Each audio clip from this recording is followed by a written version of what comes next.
This is your main dashboard. Everything you need in one place.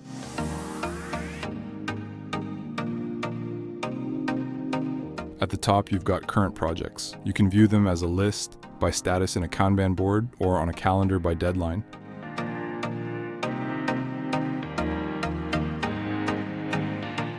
Next to the projects is the client section, your complete CRM for managing client relationships.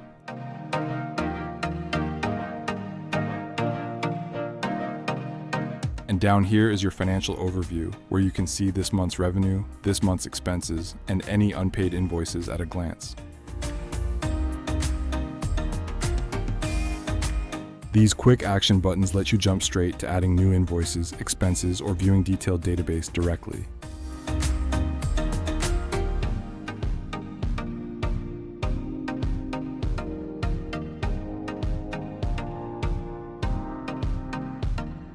Let me show you how a project flows through the system. When you click Add New Project, and you'll see this page. Fill in the project name, assign it to a client, and add the basic details like budget and timeline. Don't worry about related invoices or related expenses yet. When you create those later and link them to this project, they'll automatically appear here. Every project has these sections at the bottom. The first one gives you important contract terms and clauses you can reference when talking with clients. Things like decision makers, revision policies, and timeline triggers. Below that are your project phases, and they work hand in hand with the status property up here. Here's how the workflow works. When you're in the inquiry phase, set your status to inquiry and use this toggle section to track what you need: budget, timeline, requirements. There's also a materials checklist here. Once you've gathered everything, check all materials received up here, then move the status to discovery. Now you use the discovery phase section, brand questions, website goals, all the info you need before starting work. After discovery, if you require a deposit from your client, change the status to awaiting deposit. Once they've paid, check deposit paid up here. If your project doesn't require a deposit, you can skip this status entirely and go straight to in progress. When you're ready to start work, move to in progress and start building. When the work is done, move to QA/testing. There's a 15-point launch checklist here to make sure everything's ready. And the final phase is post-launch. This is where you request portfolio permission, ask for testimonials, and document the project for marketing. At the bottom is your scope creep tracker. Anytime a client requests extra work, log it here with estimated hours so you can decide whether to charge for it or include it in the original scope. Moving on to clients, here's what a client page looks like. At the top, you've got their company or business name, then their contact info, email and phone number. Invoices will automatically show up here when you create them and link them to this client. You can add their live site URL for easy reference.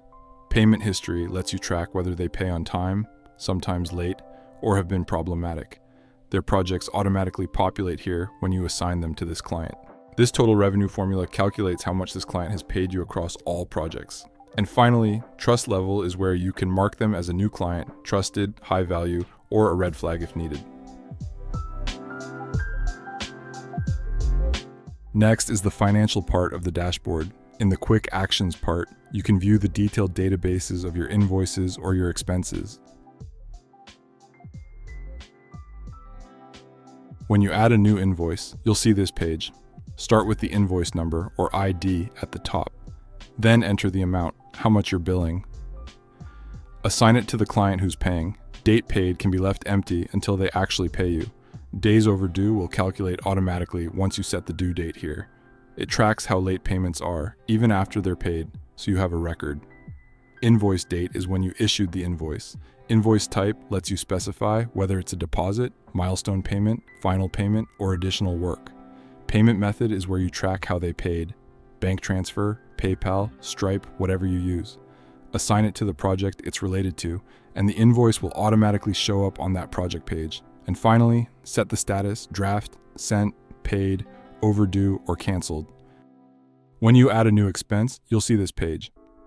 Start with the expense name, what you purchased. Assign it to a project if it's project specific, or leave it empty if it's a general business expense like software subscriptions. Choose the category, stock photos, fonts, hosting, whatever applies. Enter the amount and date. You can upload the receipt here for your records. Now this is important. Check billable to client if the client is reimbursing you for this expense. This affects your profit calculations. If it's billable, it won't count against your profit since the client is paying you back. Actual cost will calculate automatically based on whether it's billable or not. If it's billable, it shows 0 because it doesn't come out of your pocket. And finally, set the status: pending, paid, or reimbursed. The remaining tables will show automatically based on your invoices and expenses status, so make sure you update them by viewing them in the detailed database for invoices or expenses, and everything will be up to date.